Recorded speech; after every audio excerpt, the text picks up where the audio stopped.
Do you know why I originally created this channel? Originally, there was a audio drama I wanted to make, and the audio drama was called Heading Westward, and I've got a wonderful series of scripts. I've got multiple seasons of plot lines lined out, and somebody came along and gave me some really good advice. They said, you need to build up a bit of a fan base first. You've done some excellent work in the past, but you need to establish yourself, get some steady listeners, and then work on your show, because your show isn't going to float right now. I was like, okay, that sounds like a great idea. So I made this channel, and I started making some characters for it. I have the Eldritch God, who's the incandescent ball of hate. He was a parody of evil. He was supposed to be a joke. He would be completely missing the point and always see everything from the point of view of a millennial-old Eldritch God of evil. And then there was going to be Ron Boatman, who's going to be the head of the show, and then there was going to be Witsy Bitsy, and then there were some other minor characters who were going to come out, and there was going to be a return of Robert York, and there was going to be some fun, and it was going to be funny, and there were going to be jokes and laughs, and I figured, hey, what better way to do it than to start doing some supercuts? And then I started doing research, and every time I turn on my computer, my YouTube list fills up with stories that I hate because the world has gotten so incredibly serious lately. Every time I want to sit down and be funny, I can't. Because life isn't funny right now. I'm a funny guy. I'm incredibly bitter and sarcastic, and boy, when you get me going, can I say some crazy shit? But I can't. And feel good about myself. So now, here I am. I don't want to do this, but this is where I have to go. My character, Eldritch God, no longer can be the evil, ignorant asshole. He's going to actually be serious and tell the truth. I don't want to, but I got to. What in particular am I ranting about? Right now, what in particular I am ranting about is about Black Lives Matter and the war on cops. And I use that word because if you actually sit down and do a little Google search about the word cops and ambush, and you look up what's happened and say, oh, the past 6 months, we've got cops being lured out with fake 911 calls to be shot in the face, through the face, out the other side. We have right in my backyard last Father's Day, we have 8 gunmen shooting at each other, just firing. There's got to be 300 people in the area. Most people start running. About 20, 30 people are pinned down. What does this one lone female cop do? Well, this crazy white broad decides, hey, I'm gonna save some people. So she runs into the melee alone, no backup, with one gun and says, stop, I'm the police. And what does some lone asshole say? I'm going to paraphrase here so it's a lot cleaner and easier to understand. Get her! And what does every black person in attendance to this Father's Day party do? They rush her and proceed to curb stomp her. And then the cops coming in as her backup have to rescue her and pull her out. She wounds one guy. And they go, oh, that one guy, he wasn't armed. Oh no. Yeah, well, what about the other 8 guys shooting? And by the way, we've got video of that guy shooting a gun at some point. So you know what? If it's one cop being rushed by 30 people and she randomly shoots one person by accident who may not have been the one actually holding the gun, I'm not going to blame her. But here's the problem. Here's the real fundamental problem. Black Lives Matter then turns around and tells you cops are evil, cops are racist, cops hate us. When they're wrong. Cops don't hate black people. They're terrified of black people. Because of Black Lives Matter. You have repeated stories over the past 6 months of cops being lured out with 911 calls, either by blacks or Muslims, to be shot and killed. Some wounded, some survive. Some just get a riot up their ass. When you go back to before Black Lives Matter, what do we have? Well, the murder rate was dropping significantly until 2013. And then suddenly it started spiking again, about the time we get Black Lives Matter. The fact of the matter is, black people shouldn't be afraid of cops. Cops account for maybe 4% of all murders of black people, if you count any form of one person killing somebody else murder. About, 80, 90%, depending on your city and neighborhood, are from other black people. Does that ever get mentioned? No. Of course, at this point, Black Lives Matter goes, you're just quoting skewed statistics, blah, blah, blah, blah, blah. Well, guess what? You don't have to be afraid of the cops coming for you. The cops are not like black people. They don't want revenge. They want to go home to their families alive. What does that mean? That means when 8 gunmen are shooting each other in your backyard, you can expect a response time measured in hours. That's the problem. And I wouldn't blame any cop who did that. Now, Baton Rouge, I've heard some rumors. I don't know what the real situation is, and nobody really does because we don't have all the facts yet. But I do want to mention something. My current job, I deal with some violent people who have been given a place to visit for a while due to their mental instability. One might call it a mental hospital, but let's just say the people I deal with, not so much on the hospital part. We're not allowed guns or weapons or tasers or anything. We have to deal with our problems with our bare hands. Every once in a while, somebody on staff kind of gets crippled from the waist down, permanently paralyzed, or we've had a couple of deaths over the years. However, in the past 4 or 5 years, we've had a definite change of pace. This political correctness has resulted in certain types of people, mostly black single women, not being fired, no matter what. You might be saying, what's that got to do with Black Lives Matter? Let me get there.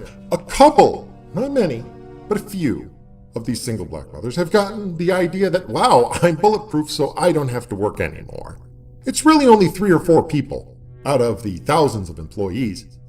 But because they repeatedly break the rules and no matter what, they will not lose their jobs, everybody else working there goes, my God, I'm a sucker for being here. I'm a sucker for doing my job. See, this is a reflection of society as a whole. We no longer punish people if there's certain types of people because we don't want to be called racist. We don't want to be called sexist. We don't want lawsuits. It's cheaper to put up with the abuse than it is to fix the problem. So we don't. Then what happens? Well, the good people leave, and the bad people stay. And then eventually you reach a point where your place is saturated with lazy people where nobody's working. And then you start getting the reports of abuse. And management goes, what's going on? Well, it's because every guy who's over 6 feet tall has gotten sick and tired of being blamed for everything, of being the one who always has to go and deal with the violent ones, the guys who eat nails, literally nails. We had one guy eat a pair of scissors. Long one, wouldn't eat the plastic handles, tore those off, but then ate the 2 blades. Do you know what it's like dealing with people who eat scissors? It's interesting. But let me assure you, I get tossed around and I'm a big guy. There's almost no big guys left. And the reason is because there's no shame anymore. We can't blame anyone for anything bad. And that means if everybody gets the same reward, where's the encouragement? In my job, it used to be, we do good work. We don't get paid much. The job sucks.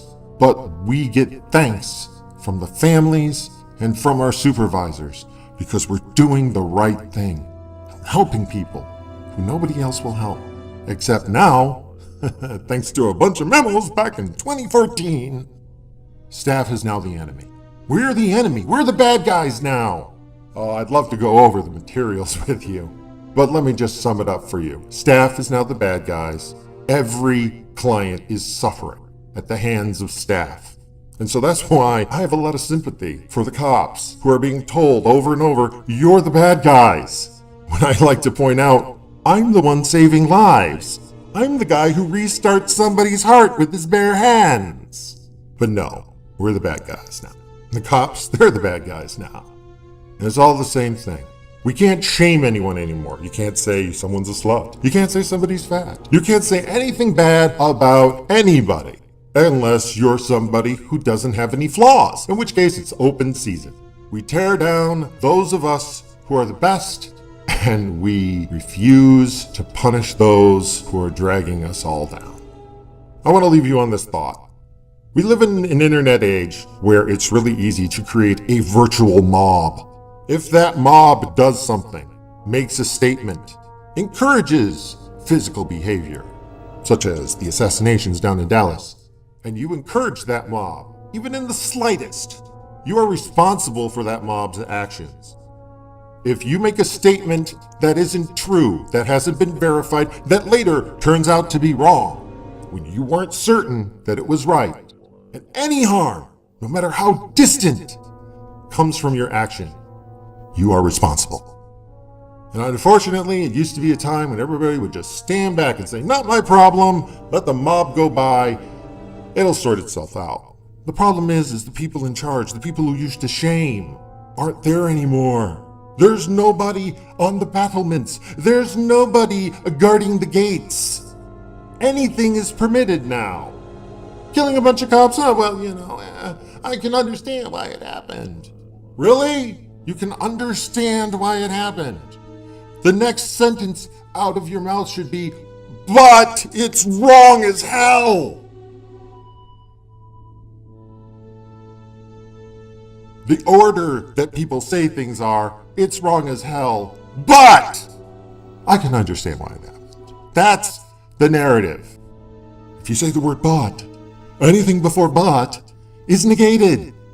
If I say, I hate you, but I really like you, what I'm saying is, I really like you. And if I say, cops are okay, but I want to shoot them all, guess what? All I'm saying is, I want to shoot them all. So I guess the point of this little rant is, as much as I'd like to just sit back and play some video games and ignore all of this and get on with my life, I don't have that choice anymore. I and everybody else, especially anybody listening to this, needs to stop standing on the sidelines and has to run in front of the mob and hold up their hands and say, stop! We have a process and this isn't it. We need to follow the rules because we don't know what's going on. And anybody who says, you don't understand, your response should be, how would you like it if this mob was coming after you? Wouldn't you want somebody to stand in front of the mob and say, wait, this isn't the way? Because if we can't defend our police officers who come to save our lives, even though they're outnumbered 30-1 and 8 of them have guns, who can we stand in front of the mob for? I'm running through this house of mirrors. All I can see is my reflection. We all live in this house of mirrors. The only way out is in. Is this my reality? Are these pixels on my TV? Are these moments genuine? Is my life even mine? I was born within these halls. I am plastered on these thin walls. Every turn I see another version of myself. These walls never shatter. The glass is ever bending. They control the ladder. The shift is never ending. I can tell no longer which one of me is real. I don't think it matters anyway. I'm running through this house of mirrors. All I can see is my reflection. We all live in this house of mirrors. The only way out is in. What is our reality? Darkness and brutality, lethality, morality, mortality, normality. There's nothing that was meant to be, no manifest destiny. There is only isn't how it seems to be. There's nothing here that matters, nothing here that doesn't. There's nothing here that ever was, and nothing here that wasn't. And pathways twisting, turning, fill you up with quiet yearning for somewhere where you know you found your way.